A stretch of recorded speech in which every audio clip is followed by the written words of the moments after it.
Good morning. Welcome to the Long Live Alternative Parties podcast. Free Press Media Press Inc., an alternative parties books publisher, sponsors this podcast. I'm Andrew Bouchard. Welcome to Long Live Alternative Parties podcast. Today we have another exciting guest giving another exciting talk to us today. It's the Libertarian Party of Wisconsin, and I have a representative named Jacob. So welcome to the podcast, Jacob. Well, thank you for having me on. I definitely appreciate it.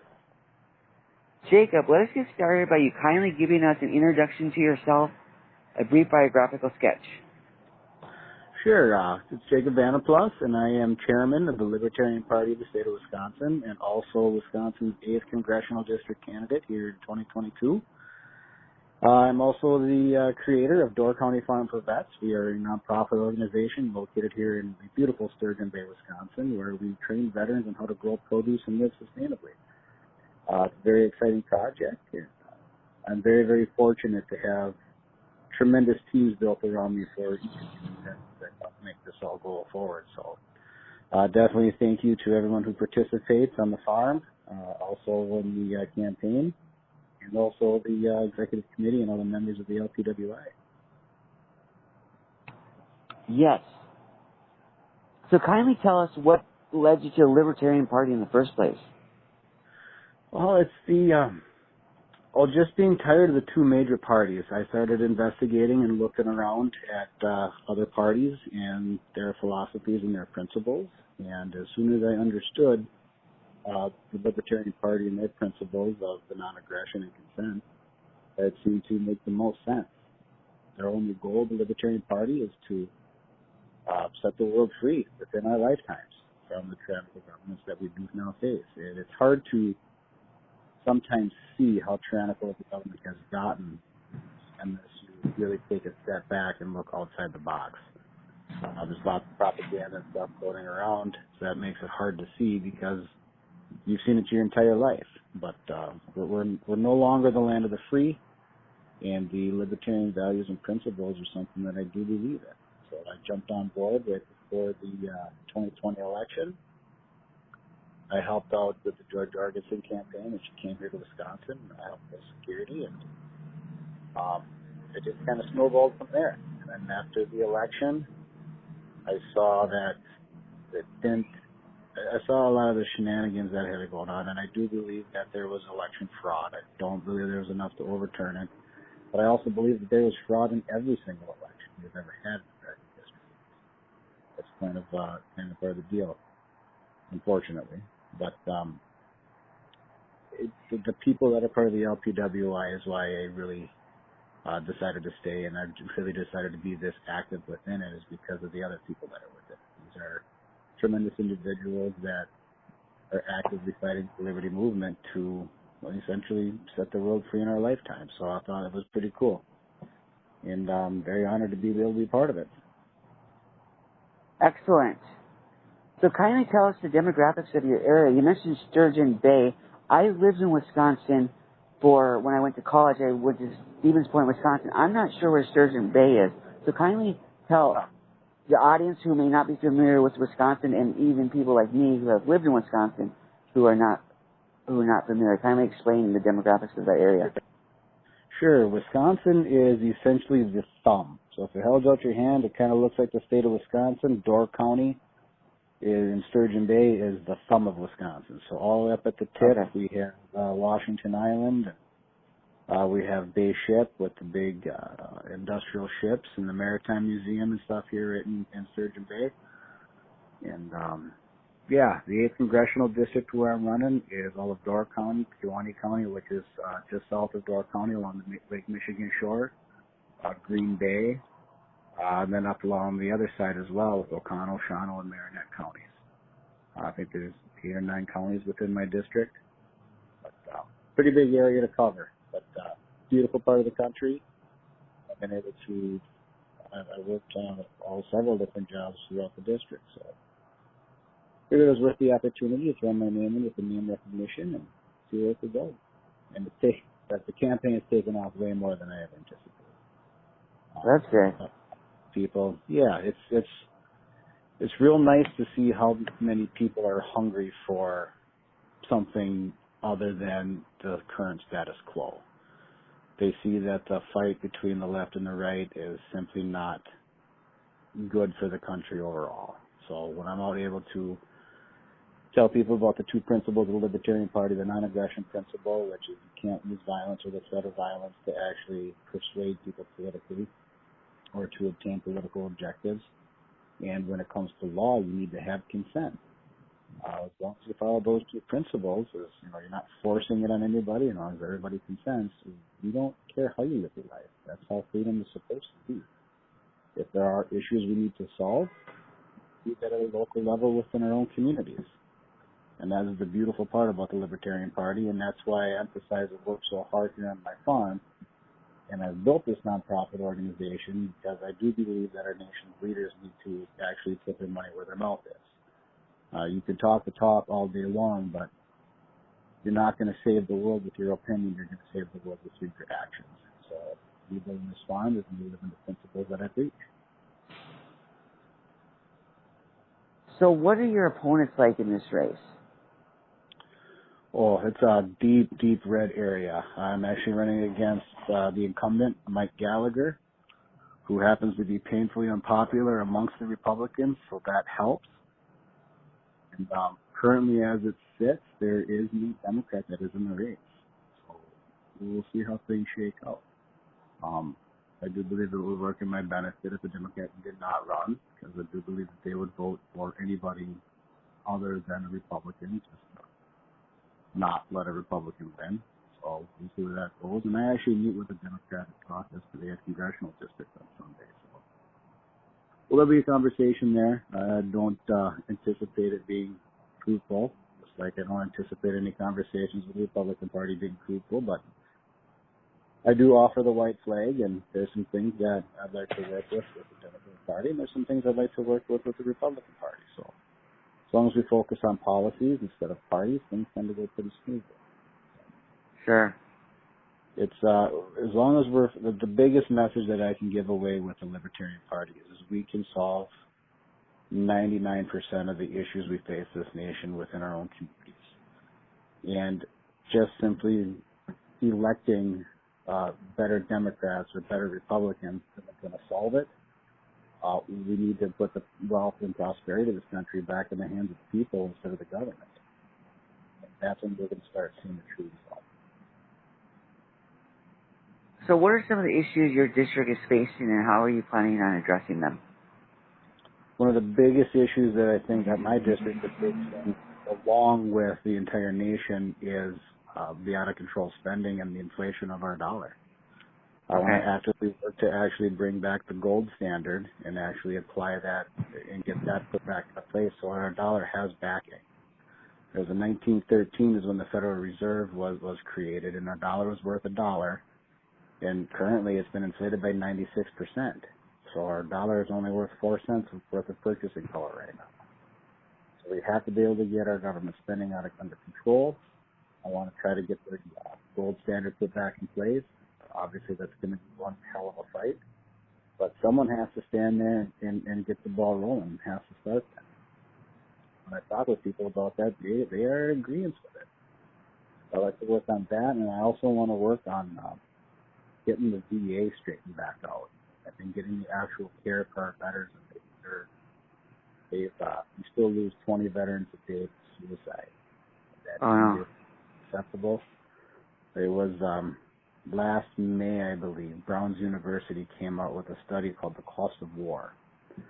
And within that study, it showed that we had lost 7,057 soldiers to combat between just the Iraq and Afghanistan. So just post 9/11 veterans, 7,057 to combat, but we have also lost 30,177 to suicide. You heard that correctly, 30,177 to suicide. More post 9/11 soldiers have died from suicide than we lost in the entire Revolutionary War. And we're still at 20 veterans a day. So that's one of the major things that is simply unacceptable. I believe that our government has mistreated our soldiers by sending them over into political wars that they didn't need to be. when they get home, there's no actual care for them when they get home. And soldiers do go to the VA. They're just pumped full of medication. It's not actually helping. And that's another one of the reasons why I've got the nonprofit going here too for veterans. We will step up the ones that have survived the VA. And you heard that correctly, survived the VA, because that is the thing. Those who have survived the VA are coming together to actually help our brothers and sisters in arms the way that we need to help. And that only comes through us veterans coming together. And I want to be able to make sure that we can support that when and where we can. So a lot of the post 9/11 veterans are putting together events like hunting mission trips and stuff like that has made more of an impact and saved more veterans than our government ever could. So that's another thing I'd really like to work on as well, is helping our veterans in the best way possible, which is helping facilitate veterans helping other veterans.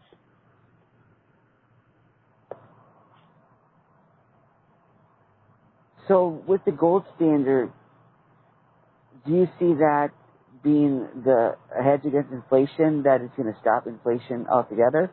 How does that work for people who may not understand the basics of it? Yeah, so right now what it is reapplying the gold standard takes the government control or the Federal Reserve's control away of our dollar. So right now, anytime that our government needs money, they can just fire up the printing press and print it all out. And inflation is a tax that is placed upon everybody that nobody has voted upon. It just gets printed out. Having the gold standard in place means that each dollar is backed by the actual substance. It's not, right now our money is almost the equivalent of monopoly. There's nothing actually backing it other than us saying that there's something that is being backed. When it's actually backed by gold, the dollar can't just print out money unless we actually have the gold to back. So that actually, it's not necessarily intended to keep inflation under control. It's meant more to keep the government out of controlling our dollar. Okay. You can still have inflation if through natural occurrences within the free market, but you can also have deflation of the dollar as well. So the whole purpose of reinstating the gold standard is to take away the government control or the Federal Reserve's control of our dollar. And that's what's most important, because if you let that big fast of the dollar, that's how we end up with this record inflation. That's how we end up with $30 trillion of debt. Most of that was just printed. Okay? We printed more cash dollars to 2020 and 2021 between the Donald Trump presidency and the Joe Biden first year of the Joe Biden's presidency. We printed over $8 trillion of hard cash. Just printed it and injected it in the economy. That's why we're seeing that inflation. If you have the gold standard, you can't just print money unless it's actually backed by gold. So that actually puts the power back in the hands of people and helps our dollar function within the free market like it's supposed to. Is there something special about gold? I heard in a couple places that Kennedy wanted a silver standard. So is there something, does it matter a lot, or is it a big difference, or how are the two different? No, it can go either way. I mean, there's a lot of the stuff that we do currently as well, when we're talking in regards to like purchasing oil and stuff abroad and overseas, a lot of the currencies and stuff is backed by oil. The downside is you have other nations that are involved with that. But yeah, as long as it's backed by something physical, I don't care if it's a silver standard or a gold standard. That's Okay. typically used in the past, but the purpose of it is tied to something that actually exists versus just having essentially imaginary money. If you can just print it out when you need it, that devalues that dollar. Sure. That makes sense. Part is having something backing it. Sure. And that would really come down to the people.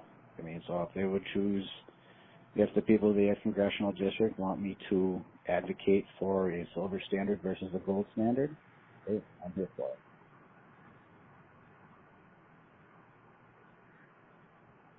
So since you mentioned that, when I was in student government in Wisconsin, in Stevens Point, they asked the question to people who are coming into student government, what would you do if your constituents disagreed with you? How would you handle that? So I asked that to you. How would you handle situations where your constituents may disagree with your libertarian principles? You always fall back on the Constitution of the United States. Okay. I mean, that's what it always comes back down to. I'll be placing my hand on the Bible and swearing an oath to defend and uphold the Constitution of the United States. If you ask me to function outside of the Constitution, that's just simply not going to happen. That's okay. We can go through the amendment, or if they want me to amend the Constitution so that we can do something, that's a different conversation. But I can only follow the Constitution of the United States. That there's a system of checks and balances that have been put into place to make sure that the government didn't run all willy-nilly all over people's unalienable rights. And that's actually what we see right now currently is our government functioning outside of the Constitution and that's which is why I can agree with just about everybody on all of their wishes and everything they would like to see the government do, as long as it's at the local level, as long as it's not forced upon anybody, and as long as everybody has consent. So, as long as the Constitution is abided, and if for some reason my constituents want to vote me out because I simply followed the Constitution and refused to budge on it, well, and I'll come back here to my farm and live out the rest of my days perfectly happy. But I'll know I will have a clean conscience, doing my job to the best of my abilities and following the Constitution. Great question. Good question. Yeah. That sounds like you got a good approach there because you're not going to go with the wind wherever it goes. You have a standard, and the standard is the Constitution. Correct. That's literally how it's supposed to be. Okay, and this country has gotten into this mess because our politicians continue to work outside the Constitution. Ron Paul, I don't think, voted yes on anything that ever came across his desk the entire time, and any vote. I think the only time he voted yes was on his bill that he brought before Congress. Otherwise, he voted no on everything because it violated the Constitution of the United States. Okay? I'm not going to swear an oath and then go there and completely obliterate my oath. You guys sent me here to defend the Constitution of the United States. I'm not going to Washington to solve the problems of the country. I see that the government is the problems of the country. I need to work the federal government out of people's lives and put the wealth of prosperity back in the hands of the people so that you guys can solve the problems at your local level. Okay? We can't fund our schools, we can't fund our fire departments, and we can't fund our police departments adequately because our dollar's been inflated by 96% and the government robs us of 40% of our income. If we had our money back, we were not being robbed, we can fund our schools, fund our police departments, fund our fire departments. I wouldn't have to be using fundraisers in the mail from the fire department because they need new equipment. It would be already provided because the resources stay here locally. The issue is the government. So that is my goal in Washington, is to essentially keep the government in check. Well put. So kindly tell our audience, when you're in your campaign here, what is your strategy to reach the voters in your district? Oh, the strategy right now, we do a lot of podcasts, a lot of social media stuff, the best that we can. A lot of just showing up at where other people are at. So if there's other events, whether it's for the Republican Party or Democratic Party, or whether it's a city council meeting or a protest or whatever it may be, you show up where the people are, and then you just start having the conversations. And it has grown naturally to the point that we've got a real shot at a third-party candidate actually pulling this off, which is pretty darn cool. Yeah. But it is important to meet people where they are at, okay, and talk to them about their concerns, about the specific issue, like with mask mandates and stuff like that. I went to several of those, and the people were just fed up with not having an option. You feel it's your child to be wearing a mask, and your child should wear a mask. That's your right as a parent to be able to make that decision. But being able to force this stuff upon everybody, that's not how this is supposed to go. They're right, and I would definitely agree with that. But it's meeting people where they are at. And it's simply the most effective way of spreading the message of liberty, and just simply listening to people.